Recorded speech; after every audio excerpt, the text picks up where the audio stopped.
the number million doesn't sound too far. When you hear about all the people who have a billion, the number billion doesn't seem too big to a lot of people. And so trillion mustn't be too big, right? And so it just flows off the tongue. And people say, well, a $40 trillion debt, and they don't get it.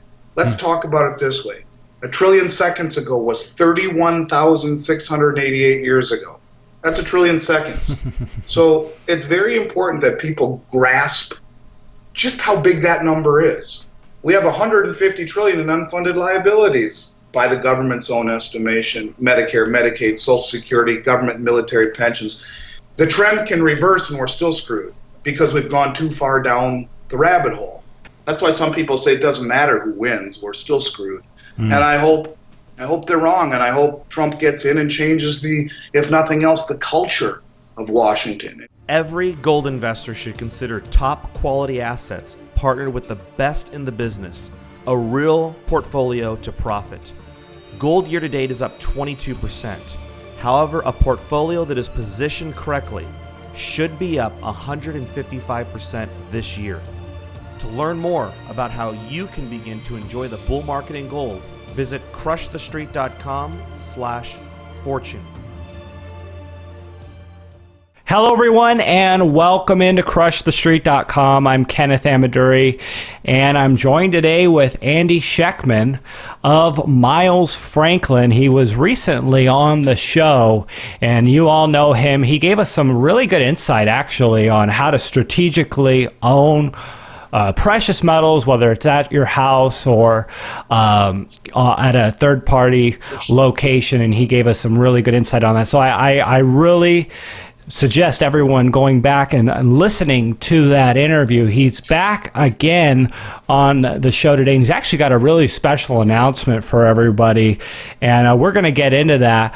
But first of all, I'd like to talk to Andy about what the heck is going on in the markets, just ups and downs, violent swings, and even today, on Thursday, November 3rd, we've seen just a bit of a smashdown with silver and gold here.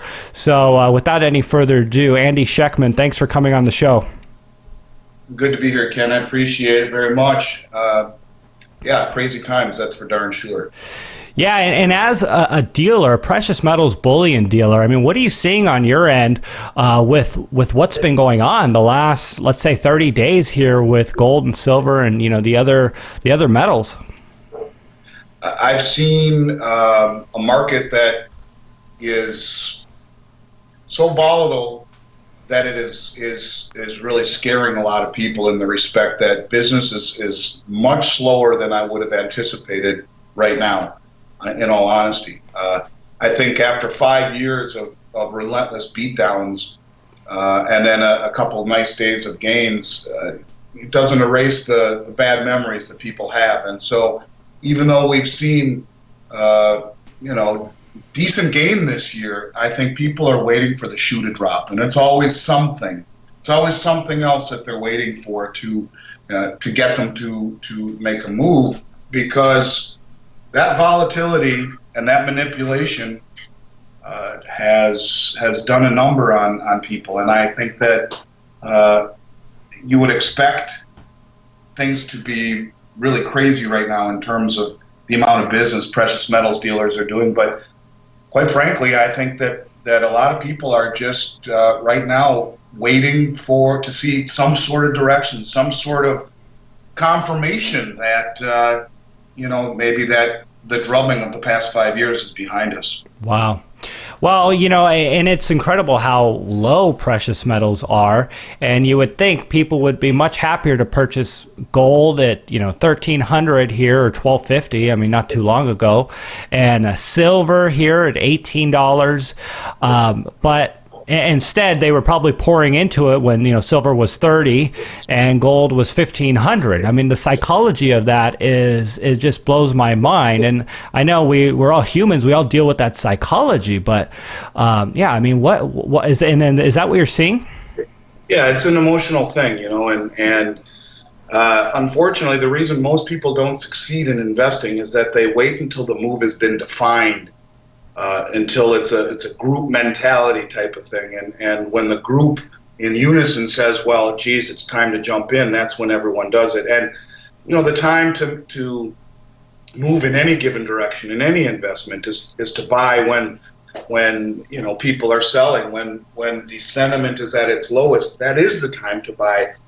To buy after popular sentiment or popular wisdom would say to do so, you've already missed the majority of the move. And I think that, as I said to you last time we talked, Kenneth, I think that the price right now is a gigantic tool of misdirection. That the big money, the central planners, the people that are pulling the strings, they understand this, and for whatever their motivations are, call it repositioning, the last thing that they want is to see a mass exodus out of currency and into precious metals and into commodities. And what they have been very adept at doing through price, ignoring fundamentals, the rest of us have been, just focusing on price, they have been able to create a perception of reality that is commodities are bad and the road to retirement is simply paved with mutual funds and stock certificates. And it doesn't just encompass gold and silver and platinum, my universe. If you look at what's happening across the whole commodity universe, the whole spectrum, copper, aluminum, fossil fuels, base metals, you name it, they've all been pushed down irrationally through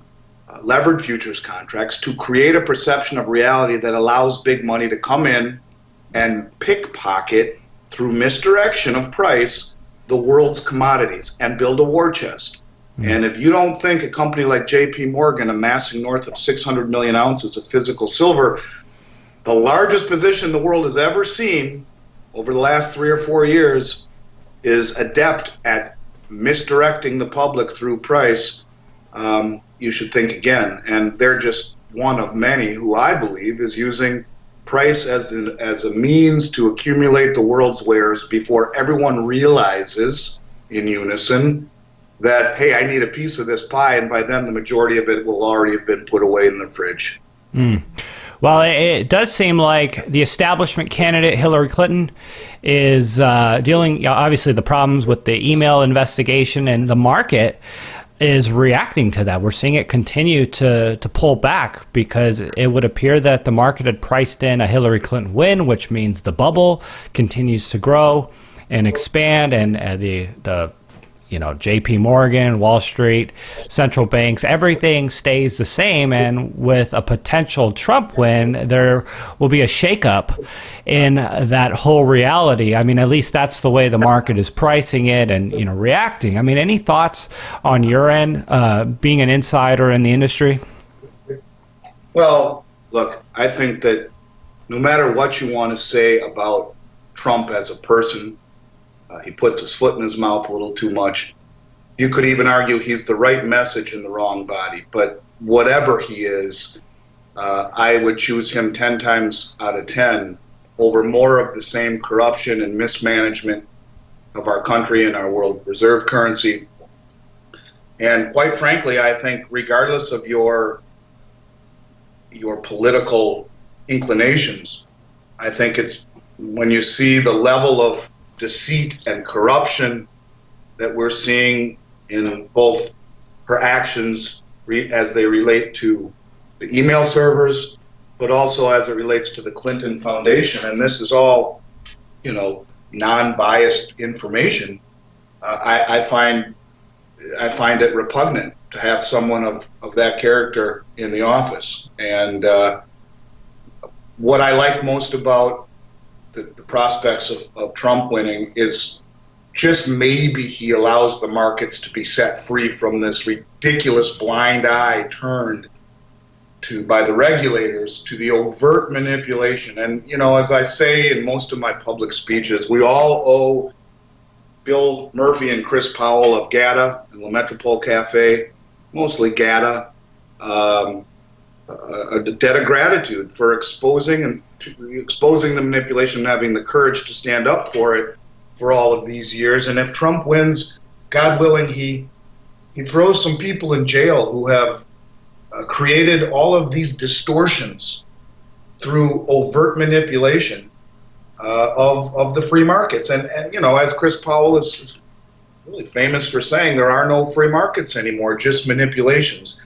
And my hope is that if Trump were to get elected, we stop seeing more of this same nonsense and we see a semblance of free markets.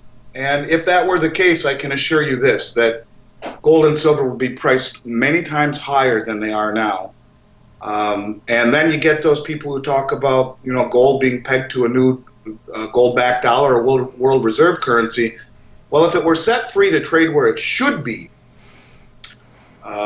based upon money creation and inflation and the world economies, you could talk about it. It would be many times higher, and you could actually realistically think about adding gold as a peg to some sort of new world reserve. But the bottom line is this. As it plays out, I think that if we see more of the same with Hillary, it's more manipulation, it's more spending, it's more mismanagement, it's more deceit. With Trump, we don't know exactly what we're going to get, but my hope is that we would see more than anything some semblance of free markets that we haven't seen in a very, very long time. Well, regardless, there's a lot of stored up energy, and as far as negative energy that needs to be released, and guys like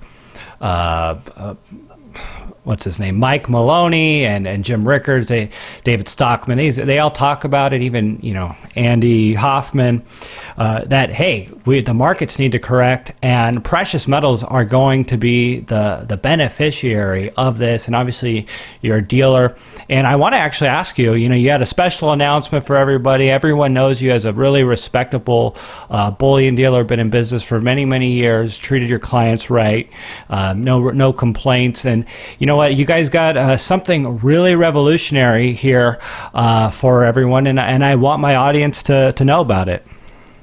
Well, I appreciate that. Yeah, we think it is pretty special. Before I get into it, let me just digress for one moment and say that people who want to own gold out of the country are faced with IRS and Treasury Department reporting requirements in just about every case. And the IRS reporting requirements are as they pertain to FACTA, F-A-C-T-A, and the Treasury reporting requirements are as they pertain to FBAR, F-B-A-R. And these forms are largely redundant. There must not be a lot of information sharing between the IRS and the Treasury Department.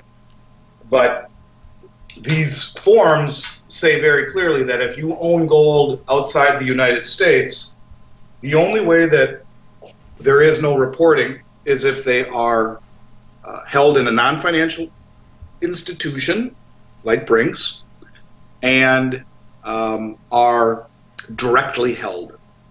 Directly held is a contested word, and I have at great lengths tried to have the IRS tell us what their definition of directly held is. There's a gentleman in this industry that I respect an awful lot. His name is Mark Nessman. And you can Google him, your listeners can Google him and get his newsletter. He is a taxation and privacy expert. And Mark Nessman is very vocal in saying the only directly held program that is, or the only way that metals held offshore can actually be constituted as directly held, if they're held in any form of institution, is a safe deposit box. In fact, that is what the IRS came out and said.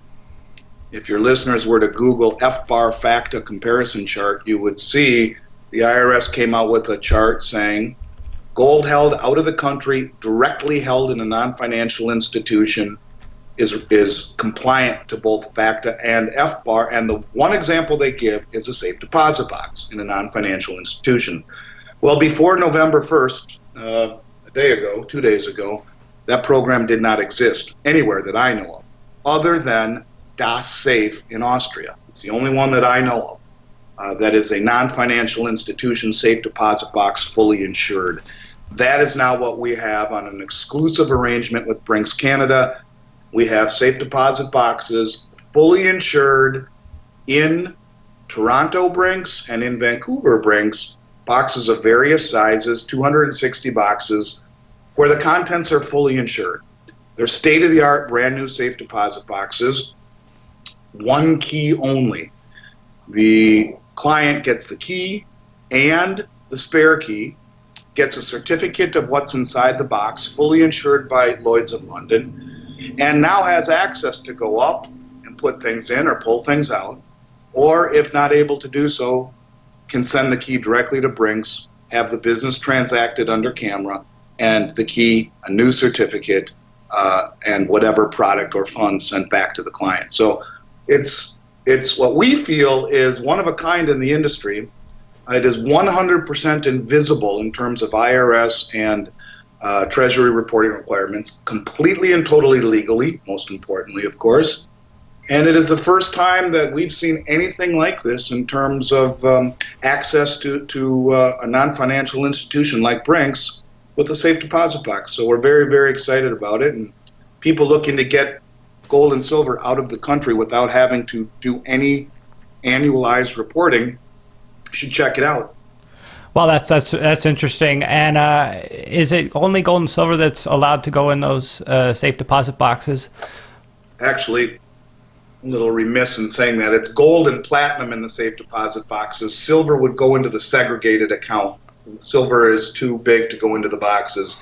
Just gold and platinum. We do have segregated accounts with Brinks as well. And those are audited twice per year by third-party auditors and fully insured the whole 9 yards, but those are not in the safe deposit boxes.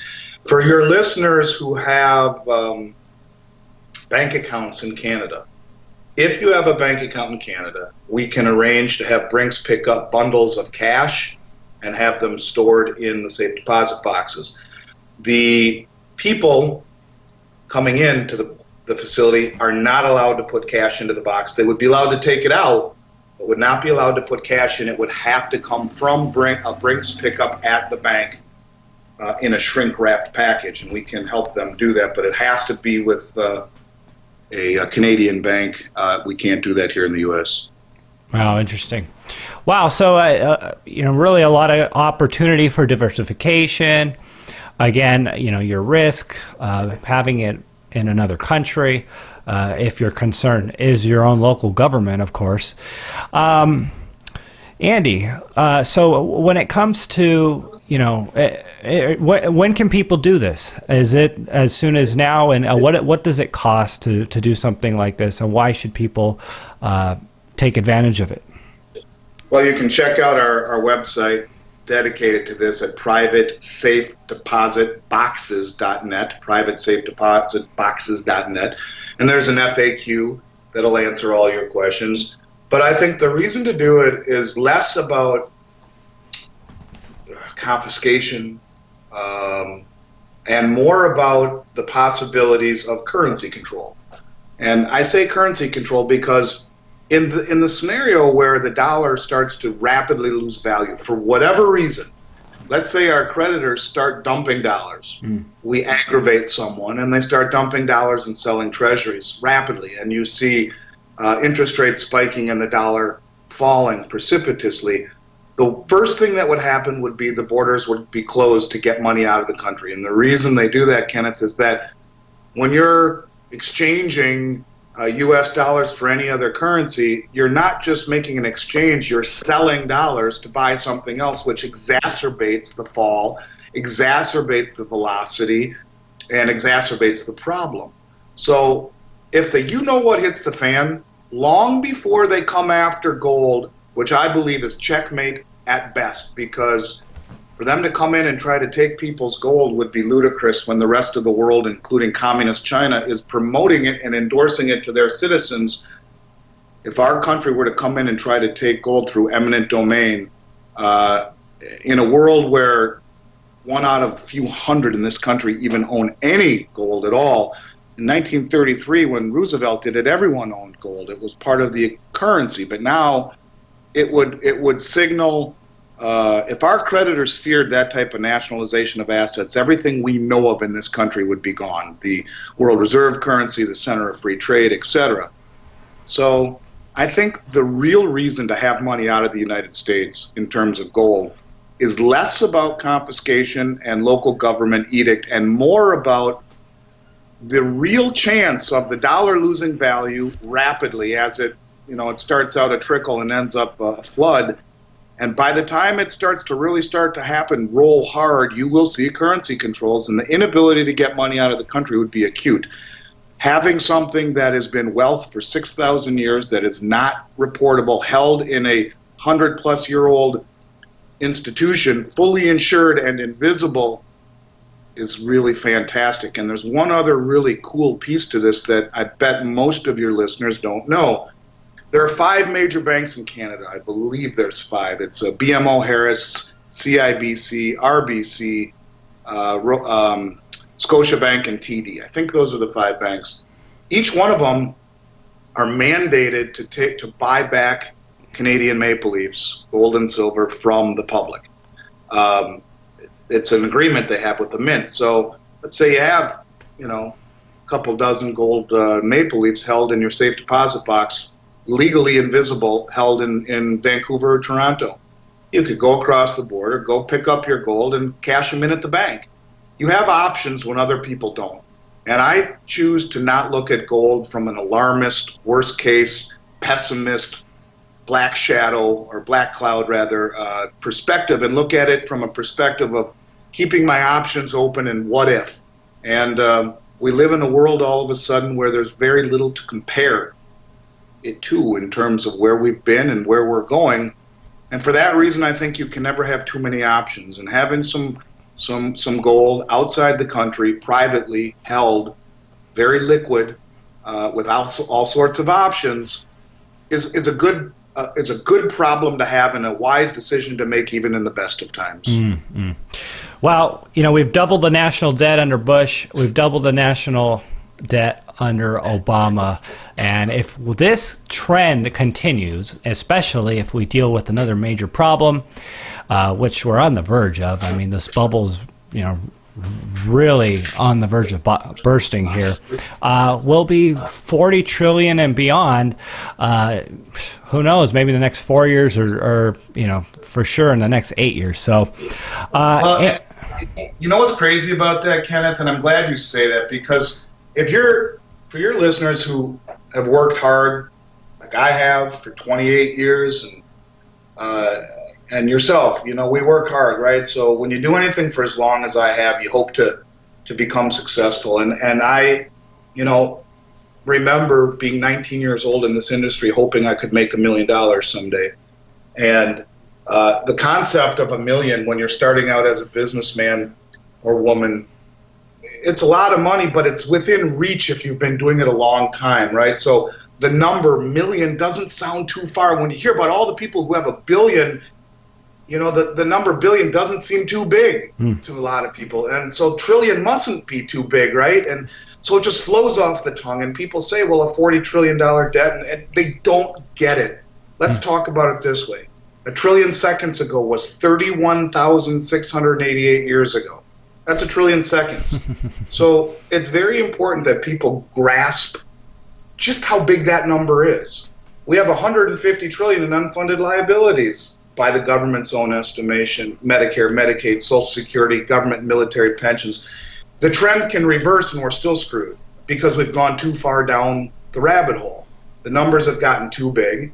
And, so I think that the trend has already gotten too far. It's all baked into the cake. It's a question of how does it play out, how fast does it play out, and who comes out on top. So I think that I would argue that regardless of what the trend does, that's why some people say it doesn't matter who wins, we're still screwed. And I hope they're wrong, and I hope Trump gets in and changes if nothing else, the culture of Washington and gives us patriotism again instead of pessimism and disdain, the way that a lot of people look at what's happened to this country. So I think the trend doesn't have to reverse, and we're already in trouble. It's a matter, I think it's being naive to not protect yourself from what appears mathematically to be an inevitability. Yeah, and that's what's sad. I mean, you're talking about people who've worked hard their whole life and could potentially be on at great risk of losing large percentages of their retirement and their ability to, quite frankly, happily live their life. And, that's exactly what we're talking about here, preserving your wealth and having a future and giving people options for a bright future and maintaining your purchasing power. So with that, Andy, any final words of wisdom you'd like to share? And please do, close with ways people can reach out to you if they'd like to contact you at Miles Franklin.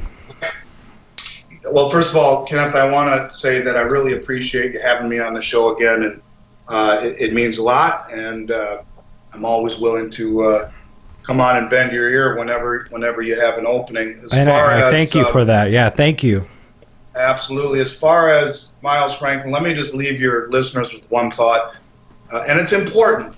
And I want everyone to think about this and know that I'm dead serious. The precious metals industry is akin to the Wild West. It is a non-regulated industry federally. There have been a lot of companies that have taken a lot of money from people over the last 3 years, in particular, over $70 million just from 3 companies alone. And I think it's very, very important that your listeners realize that reputation in this industry is more important than anything, as far as I'm concerned. Even if it costs you $2 an ounce on a gold eagle or 15 cents on a silver eagle, reputation is everything.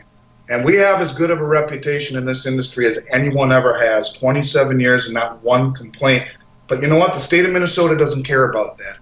The state of Minnesota is the only state in America that regulates this industry.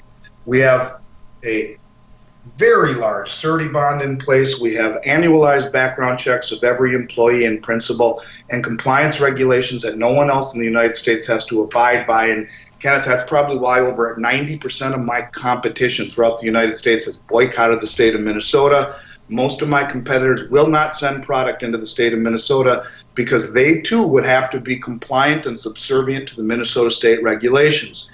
What it basically means is, if you do business with Miles Franklin, you're buying an insurance policy along with your coins. You cannot get screwed. We cannot rip you off because there's an enormous surety bond that the state of Minnesota would remunerate your listeners immediately and send a bounty hunter to find me if I decide to take money and head off to Tahiti.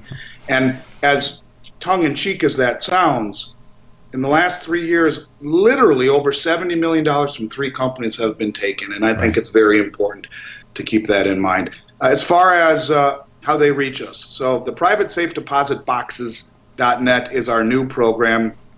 They can check it out there. Our normal storage website is, what is that? Let me just give that to you real quick. I'm embarrassed. It's a brand new site. That is preciousmetalstorage.net, singular, preciousmetalstorage.net. And then, of course, there's milesfranklin.com, where Andy Hoffman publishes our free daily newsletter. Kenneth, you know Andy. He's tireless and committed and honest and brave and all of the things that we would need right now for someone to show us where we're heading. Andy is as good of a leader in this industry as anyone. So check out our free newsletter, milesfranklin.com. Yeah. Well, you guys are on the front lines. Great guys, great company. Andy Schectman, everyone. Andy, thanks so much for coming on the show. You got it, Ken. Thank you, buddy.